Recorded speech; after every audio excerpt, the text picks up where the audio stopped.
Taste the Daily. Karunanidhi என்பது ஒரு தீய சக்தி. அந்த குடும்பமே அது அப்படித்தான். சட்டவிரோத செயல்கள் அத்தனையும் மொத்தமாக எடுத்துக்கொண்டவர்கள் முன்னேற்ற கழகத்தினுடைய தலைமை பொறுப்பில் இருக்கக்கூடிய அந்த குடும்பம். வெற்றி பெற வேண்டும் என்பதற்காக எல்லா விதமான யுக்திகளையும் கையாள்வது திராவிட முன்னேற்ற கழகத்தினுடைய ஒரு தொழில்.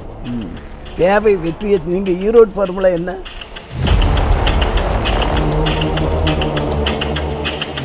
குற்றவாளிகளை காப்பாற்றுவதும் ஏழ்மையை விரட்டி அடிப்பது, ஆயுஸ் பூரா ஏழ்மையிலே இருக்கணுன்றது திமுகவினுடைய ஒரு கொள்கை.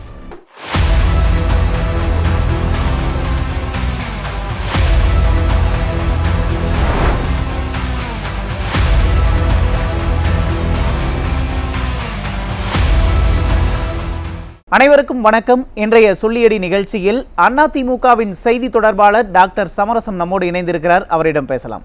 சார் வணக்கம். சார் வணக்கம். சார், இப்போது விக்கிரவாண்டி இடைத்தேர்தல் முடிஞ்சிருக்கு. அதில் திமுக வெற்றி பெற்றதாக சொல்லப்படுது. உண்மையிலே அது திமுகவுக்கான வெற்றி தானா? ஒரு அரசாங்கம் சட்டவிரோத செயல்களின் மொத்த உருவமாக இருந்தால், மக்களின் விரோத சக்திகளுக்கெல்லாம் தலைமை தாங்கி நடந்து கொண்டிருந்தால், சரியான கூட்டணியை அமைத்து கொண்டிருந்தால் வெற்றி பெறும் என்பதற்கு இது ஒரு அடையாளம். ஒன்றை சொல்கிறேன். சட்டவிரோத செயல் என்றால் என்ன என்றால், நீங்கள் பாருங்க, திராவிட முன்னேற்ற கழகம் என்பது அரசாட்சி செய்கிறது. அந்த அரசாட்சி செய்யக்கூடிய அவைதான் அந்த காலத்தில்தான் சட்டவிரோத செயல்கள் எல்லாம் இருக்கிறது. அதற்கு தலைமை தாங்கக்கூடியவர்கள் யார் என்றால் திராவிட முன்னேற்ற கழகக்காரர்கள், கருணாநிதி, அந்த ஸ்டாலினுடைய குடும்பமே.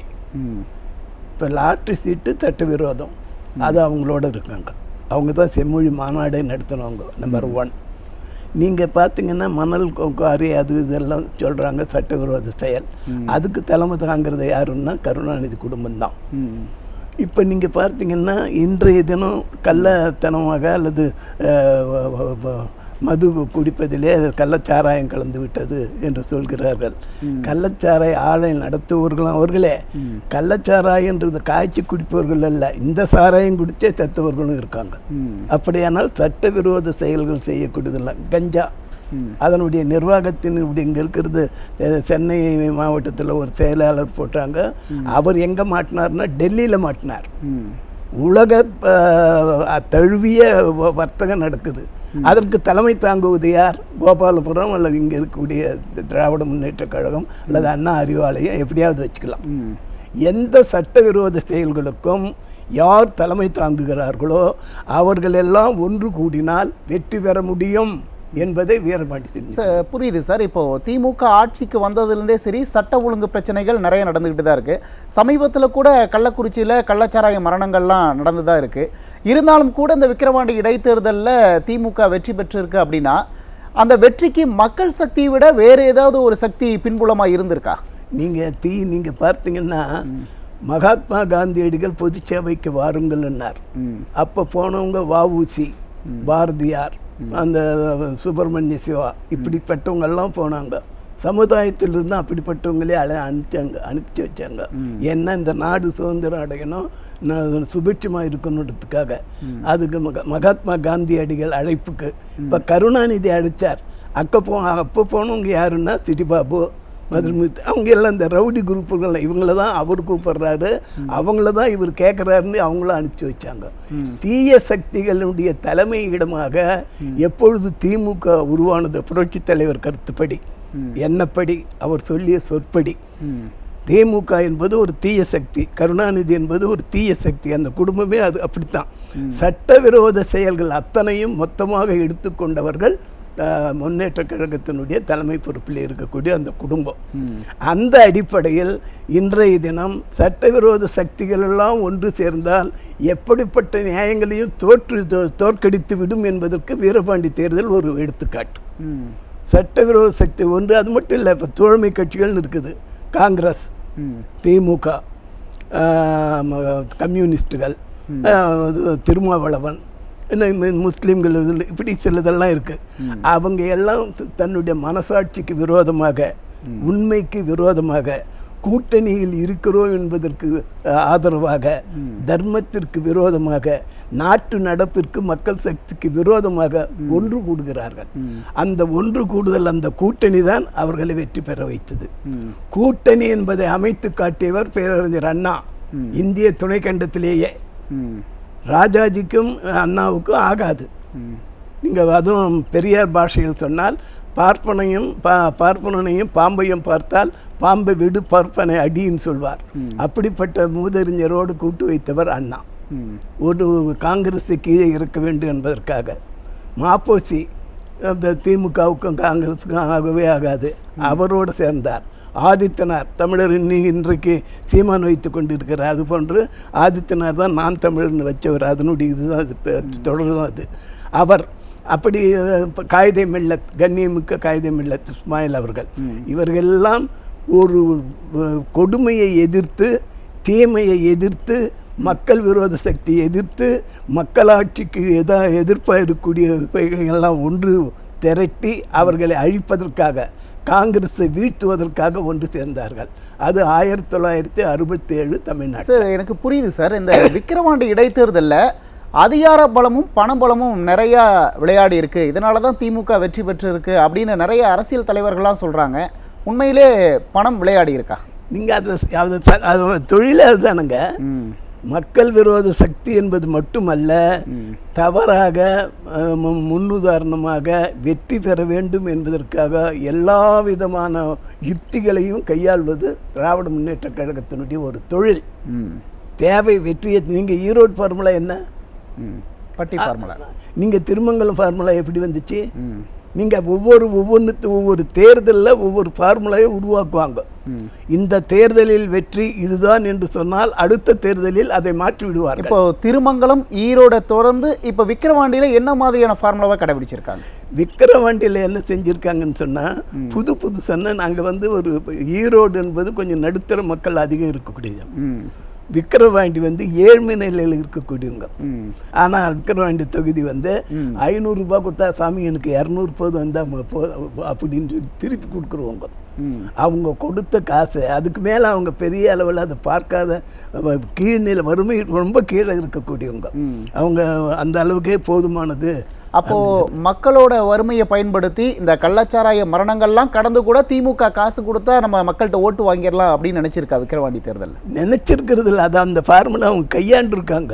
நீங்கள் கள்ளக்குறிச்சியில் இத்தனை பேர் இறந்தார்கள் என்று சொல்லி இறந்தவர்களுக்கு 10 லட்சமும் கொடுத்து அந்த ஊக்குவிக்கக்கூடிய வகையில் யார் அதற்கு காரணமானவர்களோ, காய்ச்சியவர்களோ, துணை போனவர்களோ, அதுக்கு சம்பந்தப்பட்ட சட்டமன்ற உறுப்பினர்களோ, பொது துறையில் இருக்கக்கூடியவர்களோ அவர்கள் எல்லாம் விட்டு அவர்களுக்கு வேண்டிய தண்டனை பெற்று தராமல் அந்த பணத்தை எல்லாம் வைத்துக்கொண்டு தேர்தலில் விளையாடுகிறார்கள். அந்த குற்றவாளிகளை காப்பாற்றுவதும் ஏழ்மையை விரட்டி அடிப்பது, ஆயுஸ் பூரா ஏழ்மையிலே இருக்கணுன்றது திமுகவினுடைய ஒரு கொள்கை. சரி. புரட்சி தலைவர் எம்ஜிஆர் வறுமை கோட்டுக்கு யாரும் இருக்கக்கூடாது என்பதற்காக ஒவ்வொரு திட்டங்களாக கொண்டு வந்தார். அதை தொடர்ந்து புரட்சி தலைவி அம்மா அவர்கள் அது என்னென்ன வகையிலே எது செய்தால் வறுமை கோட்டு கீழே இருக்கக்கூடியவங்க மேலே வர முடியும் என்பதற்கு எடுத்துக்காட்டாக தேவையானது எல்லோரையும் கேட்டு தெரிந்து ஒவ்வொன்றையும் அலசி ஆராய்ந்து பார்த்து அதை வெற்றிகரமாக நடத்தி முடித்து இந்திய துணைக்கண்டத்திலேயே தமிழகம் ஒரு தனித்தன்மை பெற்றது என்ற பெயரை எடுத்தவர்கள். ஆகவே அவர்கள் செய்த தொண்டு மக்களுடைய முன்னேற்றத்திற்காக, வளர்ச்சிக்காக, ஏழ்மை ஒழிப்பதற்காக. திமுக செய்வது எப்பவும் ஏழையாகவே இருக்கணும், எப்பவும் தன்னிலை அறியாமையே இருக்கணும், எப்பவும் போதையிலே இருக்கணும், எப்பவும் படுக்க வச்சே கொண்டு போய் அவனுக்கு அப்பப்போ தண்ணி தொழிச்சு உயிர் தண்ணி கொடுத்து அவனை காப்பாற்றி வைத்து கொண்டு ஓட்டு வாங்கி கொள்ள வேண்டும் என்ற திட்டமிட்டு செய்யக்கூடிய செயல். அப்போது மக்களோட ஏழ்மையை பயன்படுத்தி தான் இப்போ கள்ளச்சாராய மரணங்களுக்கு திமுக அரசு 10 லட்சம் கொடுத்துருக்கு அப்படின்னா அதை ஏழ்மையை பயன்படுத்தி நம்ம அதை வாக்கு அரசியலாக மாற்றிடலான்ட்டு திமுக ஏற்கனவே திட்டமிட்டிருக்கா? திட்டமிட்டது ஒவ்வொரு நேரத்தை தந்தாற்போல் அவங்க அது ஒரு பச்சோந்தி நேரம் எப்படி என்ன நினைக்கிறாங்களோ அது மாறும். அதுக்கு அந்த சக்தி உண்டு. அரசியலில் உலகத்திலேயே நான் அறிந்த வகையில் கலைஞர் குடும்பத்தை விட ஒரு பச்சோந்தி குடும்பத்தை நான் பார்த்ததே கிடையாது. நீங்கள் அந்த வரிசையில் நீங்கள் எப்படி எடுத்தாலும் எந்த பிரச்சனை எடுத்தாலும் சரி ஓகே. நீங்கள் சனாதனம்னு எடுக்கட்டும், சுயமரியாதைன்னு எடுக்கட்டும், வேறு எந்த பிரச்சனையும் எடுக்கட்டும், எதுவாக இருந்தாலும் சரி, அப்படிப்பட்ட ஒரு பெரிய அரசியலில் விற்பனர் எப்படியாவது எல்லாமும் தன் குடும்பம். நீங்கள் பார்த்தீங்கன்னா கருணாநிதி ஆட்சி அல்லது ஸ்டாலின் ஆட்சியில் நாட்டின் முன்னேற்றம் எவ்வளவு, கருணாநிதி ஆட்சியிலோ ஸ்டாலின் ஆட்சியிலோ அந்த குடும்பத்தின் முன்னேற்றம் எவ்வளவு கணக்கு எடுத்து பார்த்தீங்கன்னா குடும்பத்தின் முன்னேற்றம் தான் இருக்கும், நாட்டு முன்னேற்றம் ஒன்றுமே இருக்காது. இப்போ எத்தனை லட்சம் ரூபாய் கடன், அதுக்கு எவ்வளோ வட்டி தமிழ்நாட்டில், அந்த வட்டியை எப்படி திருப்பம் கட்ட போகிறாங்க, அது எதிரிகள் கடன் வாங்கும்போது என்ன சொன்னாங்க, இன்னைக்கு அவங்களே கடன் வாங்கி அதுக்கு என்ன பண்ணாங்க, அதுக்கெல்லாம் கணக்கு வரணும். வந்திருக்குதான்னு சொன்னால் வரல. இவர்கள் ஆட்சியை விட்டு போக போகிறாங்கன்னா 10 லட்சம் கோடிக்கு குறைவு இல்லாமல் கடன் இருக்கும். ஆனால் அந்த பணம் எங்கே போனது என்று கண்டுபிடிப்பதற்கு முடியாது, எந்த ஆடிட்டரும் ஒன்றும் பண்ண முடியாது. அந்த அளவுக்கு பேப்பர் ஒர்க் கரெக்டாக பண்ணி வச்சுருப்பாங்க. ப்ராப்பராக நீங்கள் ரோடு போட்டாங்களா இல்லையான்றதில்லை, ரோடு போட்டோம், அது இத்தனை நீளம் அகலம், இத்தனை சென்டிமீட்ரு உயரம், இத்தனை சென்டிமீட்ரு நீளம், இப்படியெல்லாம் கணக்கு போட்டு பேப்பர் தனியாக இருக்கும். யாரும் சர்க்காரியாக கமிஷன் அல்ல, எந்த கமிஷன் அமைத்தாலும் தப்பித்து விடுவார்கள். Okay okay.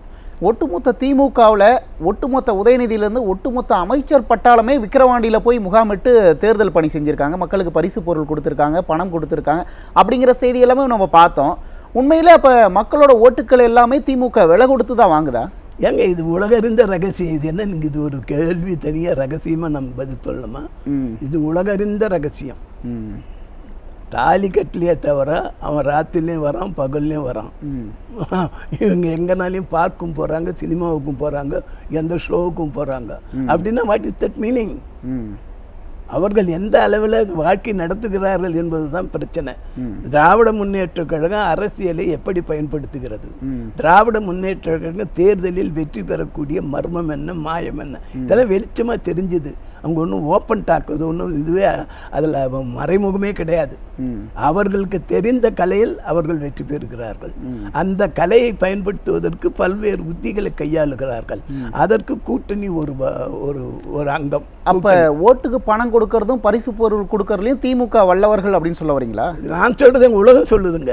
நான் சொன்ன சமரச தனிப்பட்ட நான் திமுகவிலே பொறுப்புகள் எல்லாம் இருந்தவன்.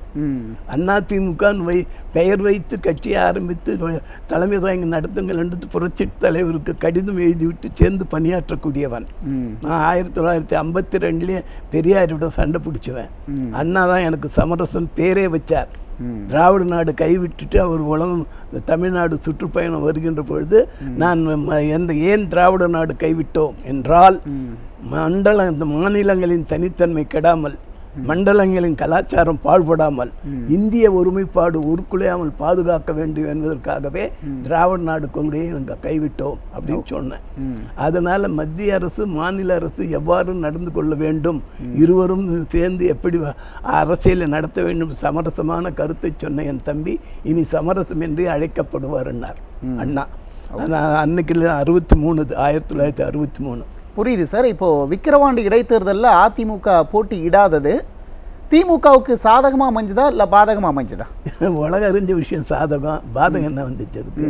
அவங்களுக்கு சாதகம்னா அவங்களுக்கு சாதகமாக அமையணுன்றதுக்காக நம்ம வெளியே வரதில்லை. அவங்களுடைய சக்தியை அவங்க எப்படினாலும் காட்டுவாங்க. ஏன்னா அவங்க ஈரோடு எல்லாம் பார்த்துட்டாங்க. நம்முடைய தொண்டர்கள் இங்கேயே அடிதடிப்பட வேண்டுமா, எப்படி தேர்தல் என்று வந்தால், இடைத்தேர்தல் என்று வந்தால், திராவிட முன்னேற்ற கழகம் ஆட்சியில் இருந்தால் அது எப்படியும் வெற்றி பெறும் என்பதற்கு எல்லா உபாயங்களையும் அமைத்துவிட்டு எல்லோரையும் அங்கே யார் நீங்கள் திண்டுக்கல் தேர்தலாம் முதல்ல நம்ம சந்தித்தது. அண்ணா திமுக பிறந்து முதல் சந்தித்த தேர்தல் ஒரு இடைத்தேர்தல் தான், அது திண்டுக்கல். திண்டுக்கல் தேர்தலிலேயே எம்ஜிஆரை எதிர்த்து கருணாநிதி அவர்கள்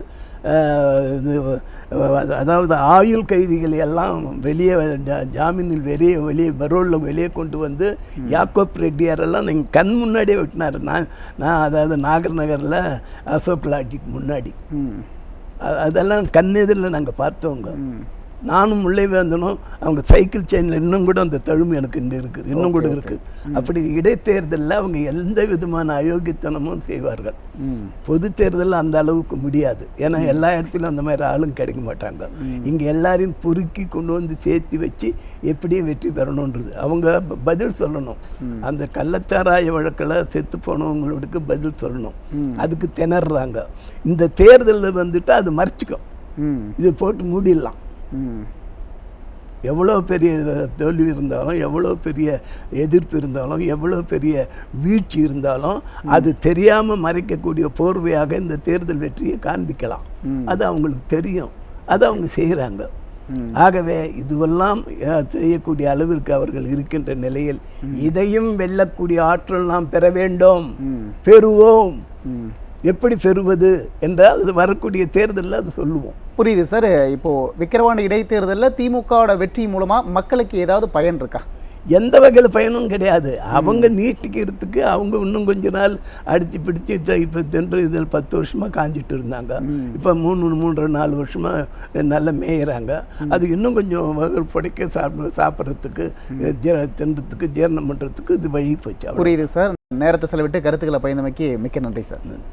நேயர்களை மற்றொரு நிகழ்ச்சியில் சந்திப்போம். நன்றி, வணக்கம்.